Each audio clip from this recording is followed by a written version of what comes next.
Hi! So I'm sat in a different place in my fortress of evil. Hi, just editing me here. So I apologize for the very rampant background noise you're gonna hear throughout the video.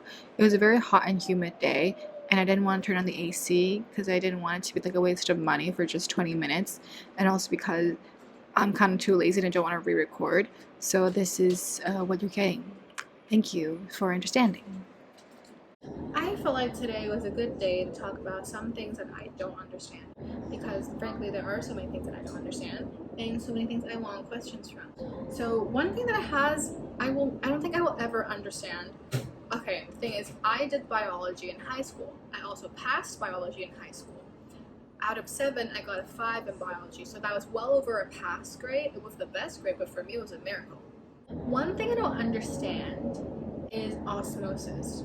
I don't think I will ever understand osmosis. And my friend Teeny, she like nags me about this because she thinks that osmosis in biology is such an easy thing for her. It was never easy for me. And now we have a lovely guest, Plant, and I think plant would be really helpful here because as among osmosis and all that, I believe there was facilitated diffusion, and then just diffusion. But anyway, I think osmosis is just something that I will never understand.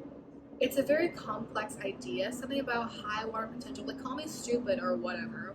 I don't consider myself someone who's stupid. My brain is just not geared towards scientific and numerical things. And it was really sucky because I really liked biology. And I still really do. I find it very interesting. I love listening to people talking about genetics and DNA. I don't know, you watch, if you're anything like me, you like watching X-Men movies, and then you like X-Men movies, and then you're like, oh my god, genetic mutation, and then you look into biology, but then you realize you don't understand anything about biology.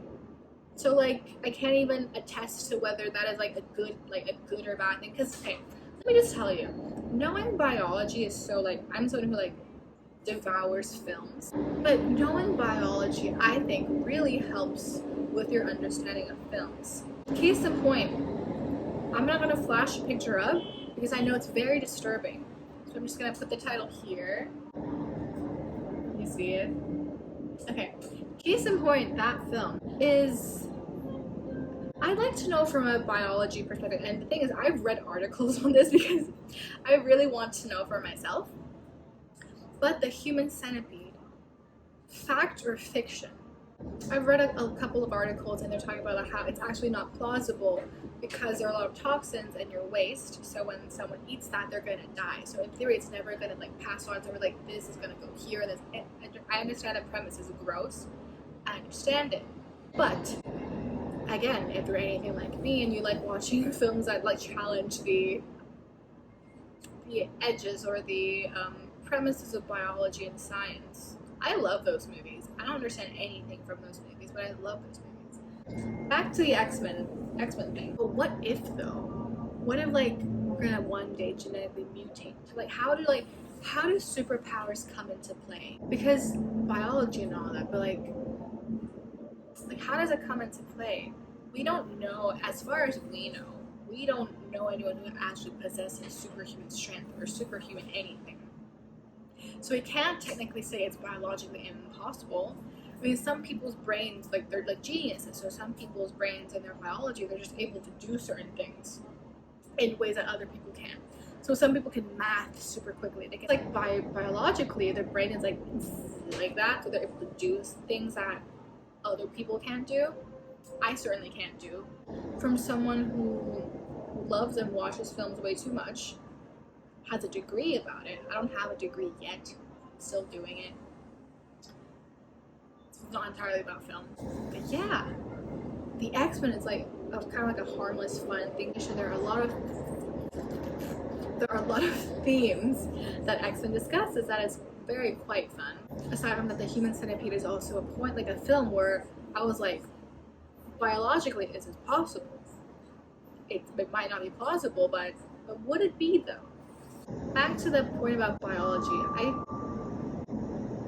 Hello? Let me share a few X-Men that I like. Mystique is obviously one of them because who doesn't like to shapeshift? But the thing is, okay, I don't know. I'm not too sure because in the first X-Men movie, they were like rescuing Rogue, right? Logan, like Wolverine, first met Rogue. Yes, and then they were in the museum, and then Mystique was like shapeshifted into a Wolverine. I guess she did that really cool like mid-air flip thing, and then but she had claws when she was doing that mid-air flip thing. So does that mean that she gets the power in addition to the appearance and the voice of the person she's shape-shifting into? Does she get the power? I also really like Jean Grey. I mean like Jean Grey or Scarlet Witch, probably Scarlet Witch. But I also really like Emma Frost. She's someone with such attitude. I also feel like such elegance. She like turned into like a diamond. And she also like can read minds. She's also a very powerful telepath. So I also like that. I mean like Professor X, of course, telepathic. So like if you want, like, how about him? Yeah. I also want to know, watching movies by yourself, weird or normal? Because I like to watch movies by myself quite a lot, just like myself, like in the theater, just sit there. But apparently, when I mention this to other people, they're like, "Oh my god, why do you watch it by yourself? Why don't you watch it with someone else? Like it's so like weird." And I was like, "You just gotta sit there by yourself. You don't like." I would hate if I was like in the cinema and then like someone next to me is just like, "Hey, hey, hey, what's happening in the movie? What do you think?" I'm watching a movie. Like I'd hate for that to happen. But I've told people that I watch a movie by myself. People are very sort of weirded out by it. It's like, are you okay? Why do you watch a movie by yourself? Like go watch with your friends. And I was like, sometimes they're not free, and sometimes I just want to watch a movie, so I just want to watch a movie. So I think that's it for my stream of consciousness video today. So I guess that's it for this video too. I think that's it for me. So, oh my god. So hope you enjoyed this scream of consciousness. I hope to see you in the next scream of consciousness. Bye.